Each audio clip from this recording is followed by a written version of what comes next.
अस्सलाम वालेकुम दोस्तों, क्या हाल चाल है जी। मैं मोहम्मद शाहद, उम्मीद है कि सब भाई खैरियत से होंगे। अल्लाह पाक सबको खुश रखे, शादाब रखे और आसानियाँ पैदा फरमाए। 19 जुलाई की वीडियो है और इम्तियाज़ भाई का डेरा है लुडन सिटी से। नुकरा गुलाबी नुकरा चोलिस्तान के अंदर बछड़ा दिया गाय ने। गाय पहलन है, फर्स्ट टाइमर है और ताज़ा ही इसने डिलीवर किया है। गालबन कल की डिलीवरी है।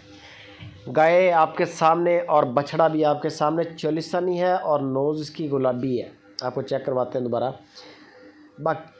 बाकी झालर बड़ी है बछड़े की, जोड़ बड़ा मोटा, गोडा चेक करें ज़रा। गाय का अभी फ़िलहाल तो आपको दूध का नहीं बता सकते, 1-2 दिन लगेंगे। बाकी नंबर मैंने इम्तियाज़ भाई का लुडन सिटी से दे दिया स्क्रीन के ऊपर। उनके डेरे पे खड़ी है गाय।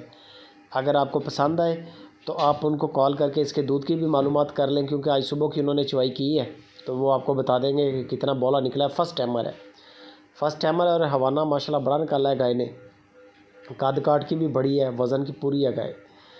बाकी बच्चा भी खूबसूरत है। रेट आम ही किया है इन्होंने, बच्चे के साथ कोई यानी कि ख़ास पैकेज नहीं इन्होंने किया कि बच्चा बड़ा प्यारा है। तो सींग ना होने के बराबर है, छोटे छोटे सींग हैं, बेहतरीन चीज़ है। चवाइयाँ वीडियो कॉल पे चेक कर लें, जो भी आपको इम्तियाज़ भाई बताएंगे। वीडियो कॉल पे चवाइयाँ 2-3 चेक कर लें। ये चेक करें ज़रा, गुलाबी चॉकलेट नोज़ में आ जाता है बछड़ा। और चवाइयाँ चेक करें, कद काट चेक करें, दांत चेक करें, ये तसल्ली कर लें। पैसे मरने का कोई चांस नहीं है, आपके पैसे सेव है इम्तियाज़ भाई के पास। जानवर की तसल्ली कर लें। 2,45,000 रुपया गाय की डिमांड की है इम्तियाज़ भाई ने। 2,45,000 रुपया डिमांड है। इसमें कंसेशन हो जाएगी, डिस्काउंट हो जाएगा, कार्गो फ्री करेंगे आपको। बाकी नंबर स्क्रीन के ऊपर है। 2-3 चीज़ें आपको बताई हैं, वो चेक कर लें, पेमेंट क्लियर करें, माल आपके सिटी तक फ्री आएगा। कद काट, दांत और दूध, ये चीज़ें चेक कर लें और वीडियो को लाइक शेयर